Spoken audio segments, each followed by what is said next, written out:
The first thing that I wanted to talk about is like the use of social media as a whole. Everyone is like debating whether or not to get on it, whether or not to use different channels. But the intention behind this agenda is like to talk about what the different channels are in order for you to figure out whether or not you actually want to wade into them. So it sounds like some people actually have a really clear idea of what they'd like to wade into, but basically I just wanted to like present the different options, and my understanding of like what they're useful for and like whether or not they're useful for your work will like depend on what your work is.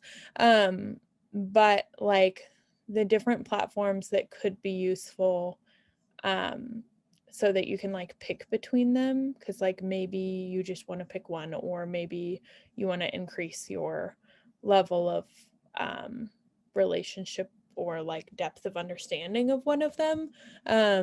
But just to like open up that conversation. And so I think the first things that you want to consider is on this slide 4.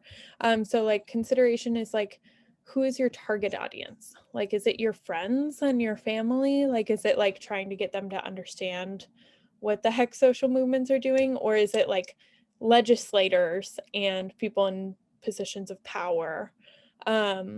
Because I think that that really like determines like, for instance, when we get into the different platforms, like Twitter is really great for news, and politicians are more likely to be on it. So that might be something that's like easier to wade into versus Facebook. Like if you're trying to organize like 100 people to go to a lobby day, or like 20 people to do a call-in day, Facebook is actually more helpful because it allows you to like invite people in a group to then go and do a thing together. So the considerations when you're like first thinking about these social media and whether or not to adopt them, I think is like who your target audience is, taking the time to explain the significance to your friends and family, I think is like part of any strategy that you'd be using on social media, but basically to like make it digestible for the everyday person. And then remembering you're not alone. So someone was referencing like toolkits that get sent around for social media, like go and post this photograph. That's like a really good way to bring up like that your work is connected to all of these larger organizations, right? Like you're able to come into this space through like a really broad network of activists that does organizing all across the state. So that like piece around that you're not alone and you're part of a larger movement ecosystem. So you can also find voices to learn from on any of the platforms. And I think that's like one of the first things that I go to when I'm like first trying to learn something on social media, is like figuring out who is already doing it well and like whose voices I relate to in order to like follow them and watch sort of from the corner for a while and then see if I want to like copy what they're doing or what I've learned from it in order to see like how the various platforms work.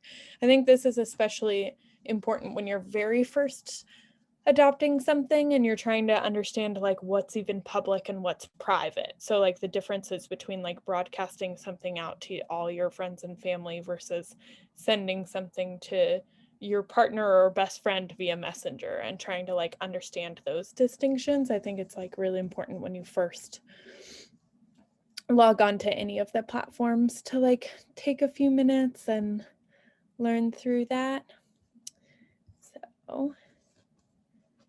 So with that in mind and those considerations to just sort of be reflecting on as we like move through the different platforms, I'm going to start with Twitter. I think because it's the simplest. So like if you haven't adopted any social media and you're looking to adopt a social media, Twitter is like one of the simplest things because it has like one main portal that you enter into and then like a feed of mostly news that you can just read that is almost like headlines, but instead of it being generated by journalists, it's like people's response and critiques of what's going on in the world. And it's only 140 characters for each thing. So all you have to really do is think about like what couple sentences that you would want to add to a conversation. So in a lot of ways, it's a lot simpler than the other platforms. It's used for news, social commentary, critique. It has a global focus, so it might be less useful, for instance, if you're trying to organize like a group of people to go and do an action together. It wouldn't be the space that you would use for that. But it would be the space where, like, if you're wanting to understand what's happening nationally on climate change and like what all the different new announcements from the Biden administration and trying to like understand and digest a whole bunch of news, that's the place you would go. And it's also like a good place to insert yourself in those political conversations too. So like if you're watching the announcements this week, for instance, around like Keystone XL being canceled, but Line 3 and Dakota Access Pipeline still running, that's like the perfect place that you could go to participate in that conversation on a national scale. It's often very funny. That's one of my main things that I like about it is people post like way more often per day. So it's almost like you weren't expected to ever read everything on there. You would never like sit there and get to the bottom of it like you would your email inbox. There is no bottom. It's like a never-ending stream of consciousness. And yeah, it's easy to get into. I think the two main features, so like I wrote that in that it's the most disposable. So like people will write something and it's not necessarily going to be seen by everyone that follows them. So like people, basically all of the social media platforms have magic robots that run them and decide what should be most important in someone's like news feed. And so Twitter is like, yeah, I think the most disposable, just in the sense of that people will write direct responses to what's happening and it's like in the moment. And then it's sometimes picked up by journalists too, because journalists go to it to see when top news is happening. So this is something that you might want to adopt if you're looking for something that's like a light lift. You want to be able to highlight actions that you're doing, especially if you're participating in like national days of action or something like that. But it's not what you would use in place of your email in order to organize people to be in the room, if that makes sense. There's things, so what I put on the bottom of the slide is the like @ symbol. So the same symbol that you use in your email address. So like @gmail.com. And you use the @ in order to like directly tag someone. So like most politicians have Twitter. It's part of their like campaign strategy to have a Twitter. And so you can write that little @ symbol and then start writing the politician's name or corporation's name or whoever your campaign is focused on. And that will like tag them the same way that like for folks that use Facebook or Instagram, it like tags them, but basically they get a little notification. So that's really nice because like if you're trying to pass legislation or whatever, you can like bring it to their plate. And obviously it's not like a formal process the same way that participating in a regulatory hearing would be, but it is like a step towards pressuring them, which is nice. And so that's that thing that's called a mention if you want to look it up more. I can also include, I'll like send everyone this slide deck and then we'll also send people a couple articles for each of the different platforms in case that's helpful. And then the other thing that I wanted to say in here is a hashtag, because those are also useful. So it's just like the number symbol on your keyboard. And so like this is one that you could like even Google and probably find is, this is called a hashtag. So Build Back Fossil Free was one that was just used a lot.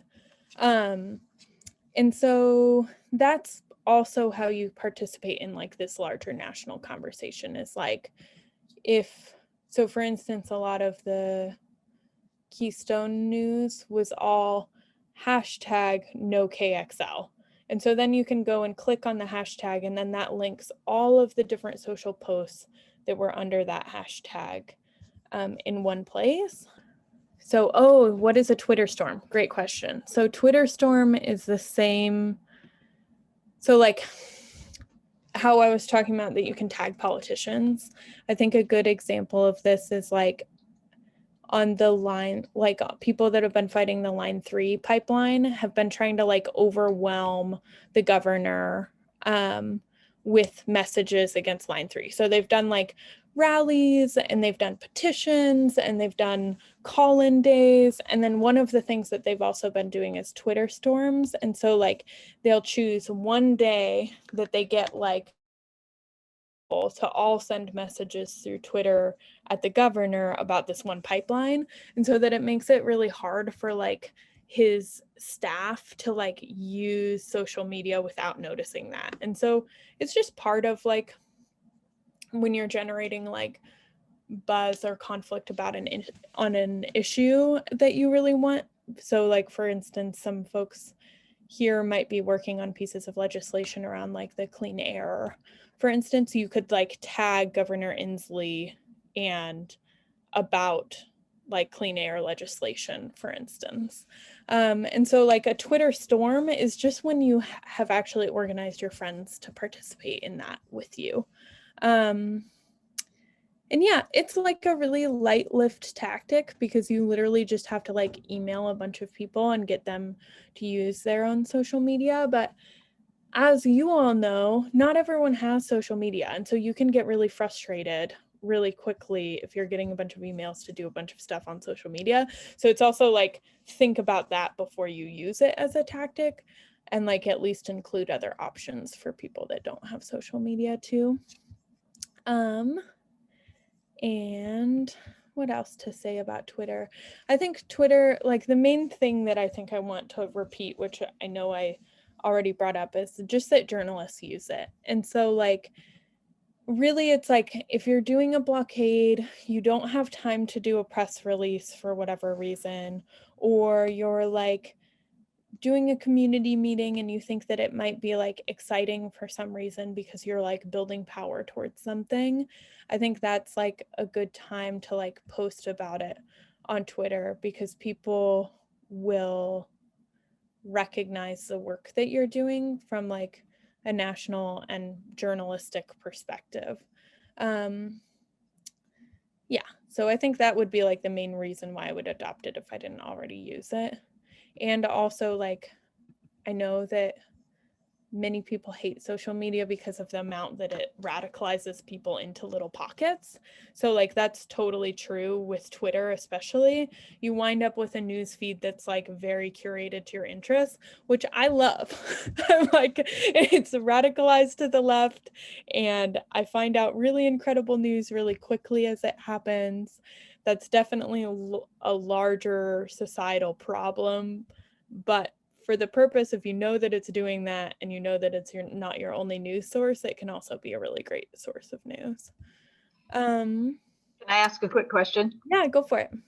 So I probably need social media 99, but is that lower than?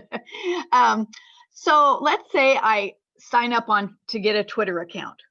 Okay, so how do I just click and all of a sudden all these things come at me, or am I supposed to be hashtagging climate concerns or something like that? That's the part I don't get.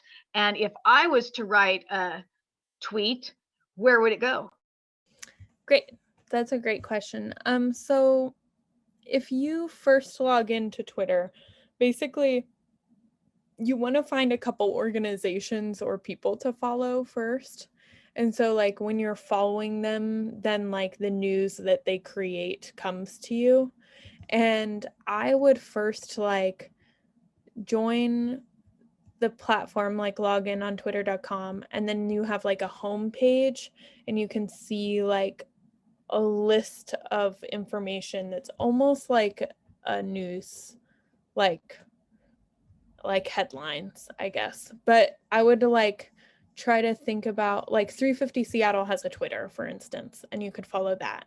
And then you could also follow 350.org. And then you could follow like any of the other organizations that you like the work that they're doing locally or regionally. Like there's Got Green has a Twitter. There's a bunch of the different individuals from within a bunch of the different groups have a Twitter. And so you would just basically like poke around in there, try to figure out who has it. And then everything that you post on there is public. And so the people, basically, when you go and follow people, they'll get a notification that you're on it. And then they'll decide whether or not to follow you back. So it's like a reciprocal thing where they won't necessarily see what you post just if you follow them. But if they then follow you, then they'll see what you post. And then if you use one of those number signs, like the Build Back Fossil Free, in the thing that you write, then it'll feed into the larger national conversation that's happening there. So like people will see it that have been doing that organizing. In like, I often see things like from New York or wherever the heck, just because I'm like following a lot of the different climate activists that are living across the country. So that's pretty nice because it's really inspiring too. It's like oftentimes actions that wouldn't necessarily make it on like national media that you wind up hearing about or seeing. And yeah, what else? So yeah, if you post it, basically it's public. There is like a private message function that is called your messages. And you can use that. It's usually not very well used. Like the same sort of feature exists on Facebook and Instagram where you can like directly message, just say I wanted to say something to Scott, but I didn't want like the whole world to see it. I could do that on Twitter, but it would be pretty weird. Like it would be like a weird form of communication. It would be like even in Zoom, how there's like the private chat function, and sometimes that's helpful in a group meeting if someone hasn't like muted or unmuted, but it would just be like weird otherwise to be using. It's sort of like that, where it's like you can use it, but I wouldn't like recommend it in if you want someone to get back to you quickly. So in organizing, if I had a Twitter account and I wanted to get to groups of, let's say, younger people, then I would have to somehow get connected into their Twitter stuff, right? Yeah. So I think like if I was going to go for younger people, I also wouldn't necessarily use Twitter as my first thing. Like unless you know that like locally that there's a group in Wenatchee that uses Twitter that you want to be better friends with and you want to see when their actions happen and stuff, then it's worth getting it. But if it's just like a broad sense of being like, oh, our meetings are aging and we want more young voices, I think like where younger people use social media tends to be Instagram and TikTok. And so those are where I would go to instead.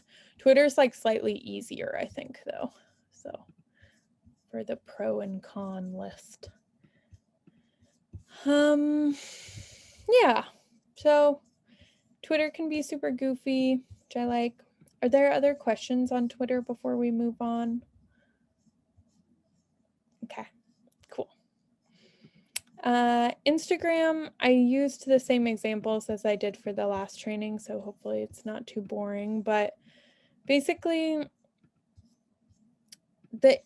so Instagram is very image based. So like it's like primarily photographs. that are all in like, when you scroll down a big list of things, it's all like images, and usually they're square images. So if you're also trying to design something that's like good for Instagram, or like a photograph that's good for it, they're often just like square. And they have the same features as Twitter in terms of being able to like mention people. So you can like tag politicians or tag like other groups to like get the word out about your event, for instance. So that's that at symbol.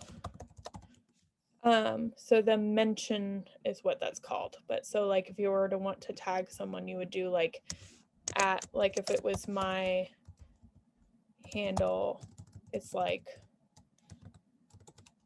something like this. So you would like tag the full name, and that will show up if you use the app. It's very phone based too, which can be somewhat frustrating. Like I am really consciously trying to spend less time on my phone, and because it's like a tiny keyboard and bad for your thumbs, and you carry it around with you everywhere.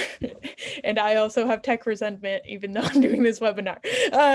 But so that's the thing that's like frustrating about Instagram, is that it's phone based, but it's also where a lot of younger organizers are on.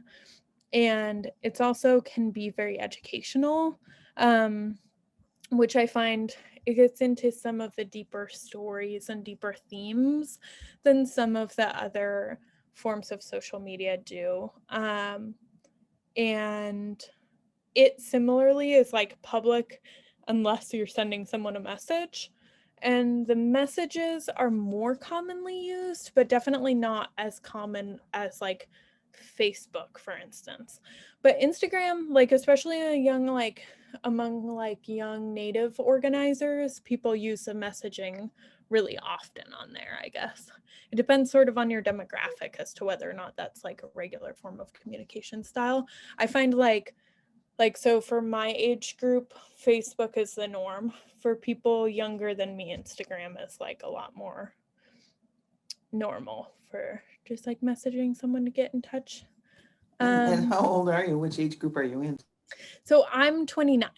So people that are like, I'd say like early 20s to late 20s are on Instagram. And then people who are like early 20s and late teens are on TikTok, which is a whole other bucket to also potentially explore. But yeah, basically Instagram is like you use photographs to communicate for the most part, and some people are very highly curated and like only post perfect things with perfect lighting, and then other people are a lot less like that, and you like just post what they're eating for dinner. And there's like a very funny thing where, yeah, basically there's like two different features on Instagram, and this might be too much detail. I don't know if it is. It depends if people are actually planning on adopting Instagram.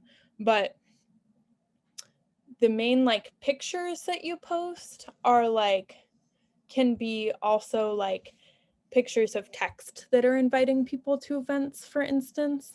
So I think that can be really helpful. 350 Seattle has an Instagram, which I think like does drive people that wouldn't normally find out about 350 Seattle, because you can participate in this like younger social media network that also has that same like hashtag feature, which means that I can literally just write like, yeah, hashtag Seattle on the post, and then anyone who like follows that or is like browsing around on there might stumble across 350 Seattle, which is like free advertising, you know? It's like I see it almost, it's not as successful as like doing an email to people that you know are already interested in climate organizing, but it is like, I think of it almost like postering, where it's like you hope it'll turn out for something, you think it builds buzz around something, and it's useful, but it's definitely not necessary to pull a successful event together. But it is really great for educating. So like the example on the slide that I included is this "So You Want to Talk About" page, which has just like, basically it allows like, it's like infographics for the left that has like, "So you want to talk about Thanksgiving?" And then it'll like explain how genocide has happened across North America, the reasons why celebrating Thanksgiving are problematic, and then like examples of Native pages to follow.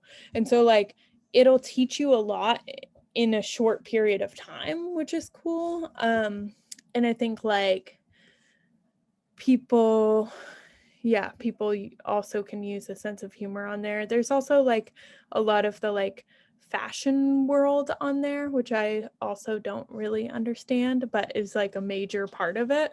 Like people will like sell clothes on Instagram, for instance, and I have no idea about that world, but it is a world that's on there. What else? I think like the main thing to think about with Instagram is like, you probably only want to post 1 to 2 times a day.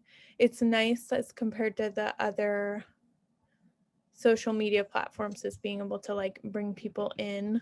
Also, it's like common enough for other organizations that you're like talking to and organizing with, for them to be like already on there, so that you can like, if you're organizing an event in a coalition, you could post it and then tag them, which is really nice, like especially around a lot of the solidarity budget stuff with Jess.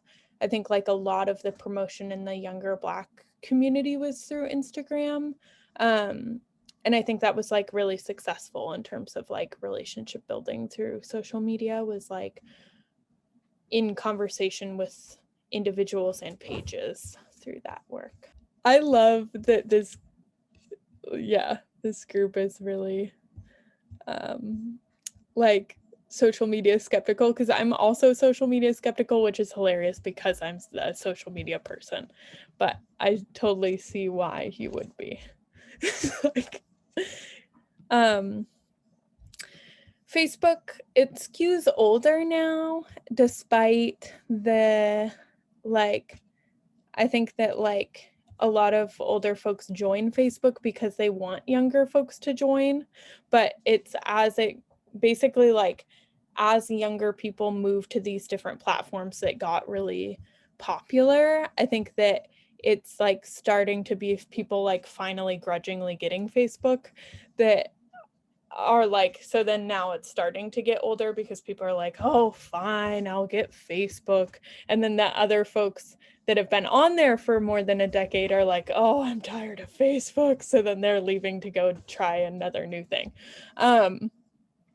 So that's sort of interesting. I think like one of the things that's the best thing about Facebook is that you can do really great event promotion, and like, if you just post a Facebook event, that doesn't mean people are going to go. You have to like sit there and invite your friends. Otherwise, it won't work.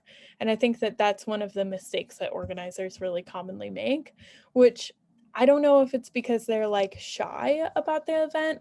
If they're like, oh, I don't know if I should invite my sister to this. She's always bored by the social like movement stuff I'm trying to invite her to, or like what it is, or if it's just not enough time to like click through and invite all the friends. But I think that's the main thing, is like with all of these platforms, they're only successful if you use them socially, like if you use your own networks of people that you're friends with to bring,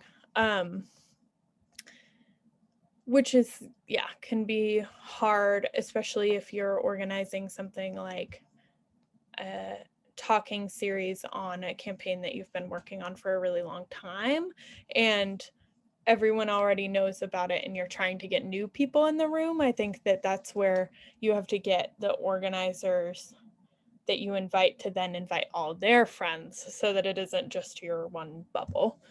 I'd also say for for Facebook to try to give a lot of time for promotion. So like to make sure that people hear about it, to put something up like a month ahead of time instead of like a week ahead of time, so that people have time to like invite their networks, and then those people have time to invite their networks. The other thing I'll say about Facebook is like the machine itself doesn't like if you're reposting links.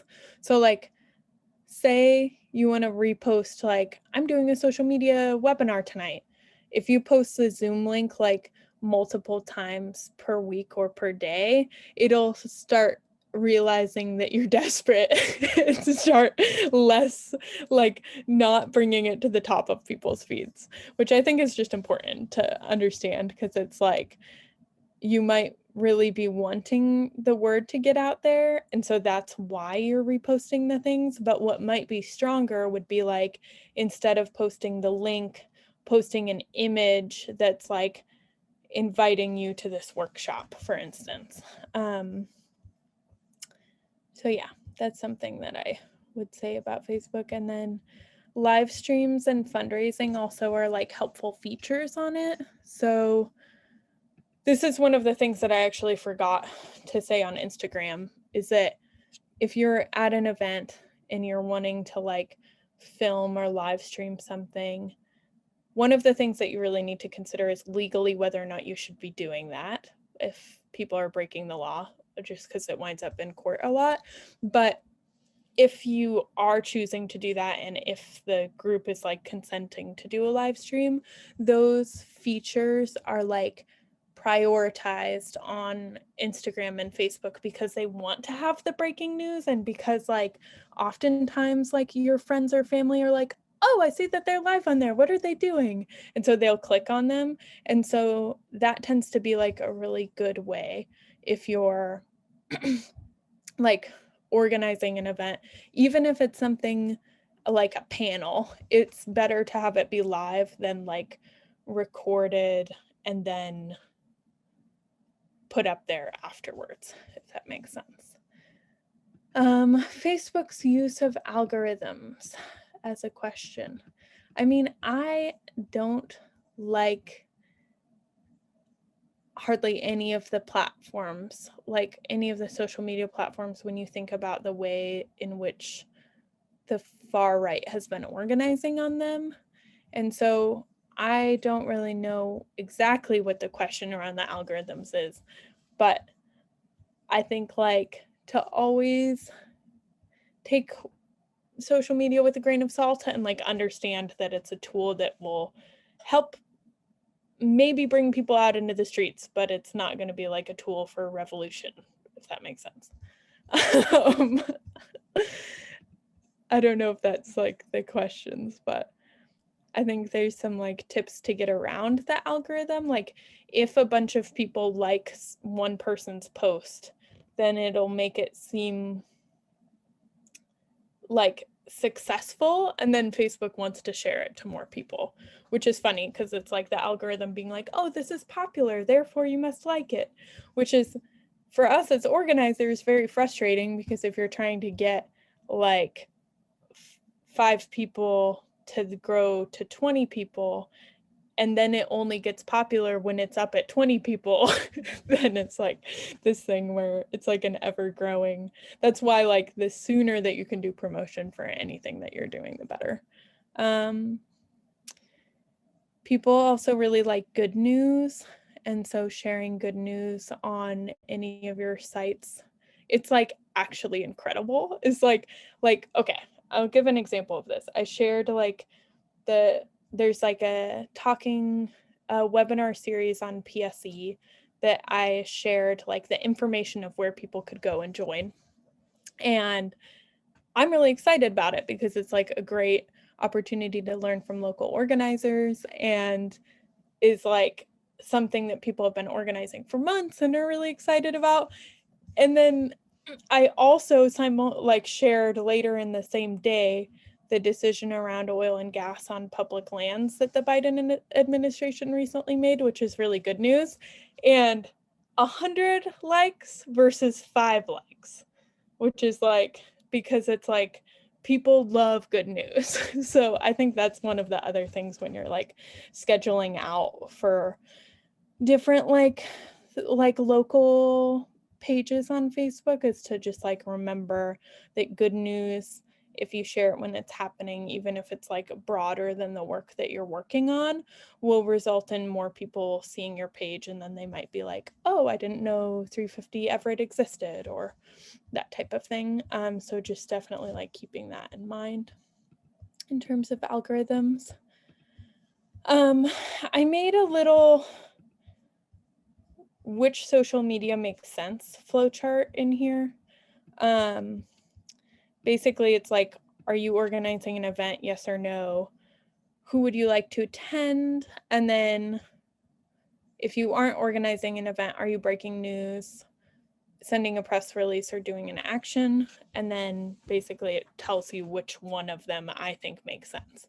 If you had all of them, I'm not saying that you need to get all of them, but those are the ones that I would pick based on those decisions. And then the next slide is TikTok. I was gonna show this video, but I'll just let people watch it on their own, just because we're running low on time. But basically, it's showing how like social math can be a really great thing. So like TikTok is all videos. They're 60 seconds long. This is how short our attention spans are getting, by the way, in case you weren't already worried. But so TikTok has 60-second videos, and one person made like a pile of rice in which each rice was $100,000, and then added up how many Jeff Bezos would have. And this is like a concept called social math that I think is one of the ways that like we can join TikTok as organizers and show, like, illustrate the point of different, like for instance with climate change, where it's really hard to visualize. There's some really, really incredible people that have just like visualized data that's really hard to understand otherwise, like where it's very hard to conceptualize. And I think that that can be really powerful. I also included an example. So like a lot of the Native community organizes on TikTok, and like one Arctic TikTok person got 6 million people to participate in the Alaskan regulatory process against Arctic oil drilling. So like definitely do not underestimate TikTok, but I haven't yet figured out how to use it. There's like, mostly because it's very humorous or very like data or cultural driven. And so I think looking around at TikTok is very like helpful to like watch and learn from people on there. But basically it's like, what I'm trying to say is don't underestimate the youth in terms of social movements. I was like flabbergasted by that, like 6 million comments in the Alaskan oil drilling process through like a really short video from someone who has already developed like a following and is like sort of like figurehead in TikTok culture. But I do think that that's one of the, like, what I'm interested in doing with TikTok before I actually get it is just trying to find out who are like social activists on TikTok, follow them and like learn from them.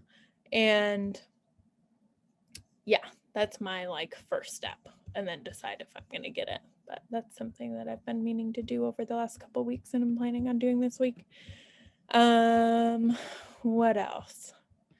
There's another example of TikTok going viral, was pretty famously in the fall. TikTok filled a Trump rally with false tickets. So they got like thousands upon thousands of people to register for tickets and then not attend, which was really compelling because it's COVID and they shouldn't have been having rallies in person in the first place. And so I thought that was really meaningful and powerful. The next slide is just like content-wise, what humans like to see on social media. So color, movement, smiling faces, good news, to feel important, included in the conversation, consistency, candor. I added scandal because it's just true. People love gossip. To hop on bandwagons and popular things, and then to feel well-informed and learning. Cool. How much time in a day do we want to spend on social media? What's most effective? This has given me lots to think about and very informative.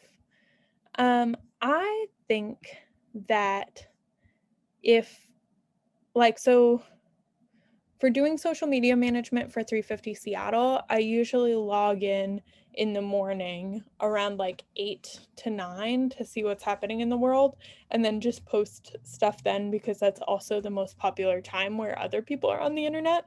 And on Facebook anyways, you can schedule, like, if you have like a page, you can schedule a post for later in the day. And that's really nice because it's like, then if you're managing, like, for instance, the 350 Everett or a 350 Wenatchee page, you don't have to, like, you want to sort of spread out posts so that the people that are following the page aren't just like bombarded with a whole series of links. And so, yeah, usually I log on for like an hour or half an hour in the morning, and then that's it. I think, like, it depends, because like with 350 Seattle, it's a little tricky because there's so many different campaigns and you want to make sure that they're all well represented. And so I sometimes will log in the evening too, but I definitely wouldn't do more than that. I think, like, the danger is that the tool starts to use you, which is like why I was going to answer that all of these are free. And it's because they want you on there because they have advertisers that they want you to see. So, like, similar to all of the rest of the free news services or things like that, it's like the data that you're giving them is like giving them free content. If you think about it as like a radio show or TV show or whatever, you're like making the content for them. And so they really want you to be on there. So they want it to be really addictive. And so definitely set boundaries with it. I like got a text from someone at like 8:30 last night about something on social media, and I like knew that it meant that they had just been scrolling for way too long. And I think that's something that's like very real, especially during COVID, where it's like, if you live alone, give yourself clear timelines. If you don't live alone, still give yourself clear timelines to get off of it. Yeah, and then I guess we're almost done with our time together. I wanted to see, there's some resources in this last slide too, but I wanted to see if there's any last quick questions people wanted to touch on before we hop off.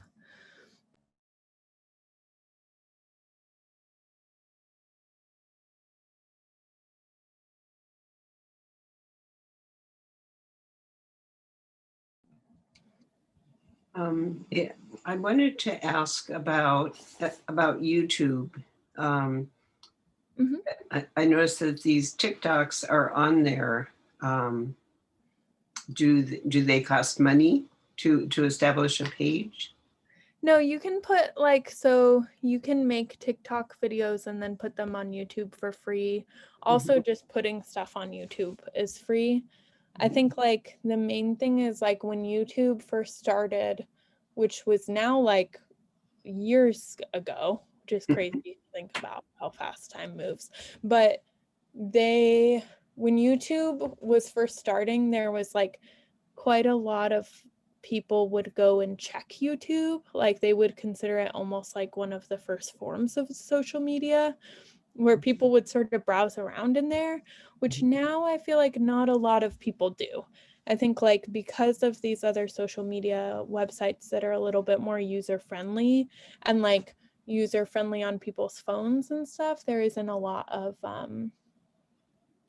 the, like, I guess it's like, it's free to post on there. I think it's useful. Like, for instance, we're going to put this training on there so that people can reference it. It's really useful to be like a library, but I wouldn't think of it as like a recruitment tool or a way for, like, I think it's useful if you're like making a documentary about like health impacts of frack gas or something, but I wouldn't use it for like, come to XYZ thing on Tuesday.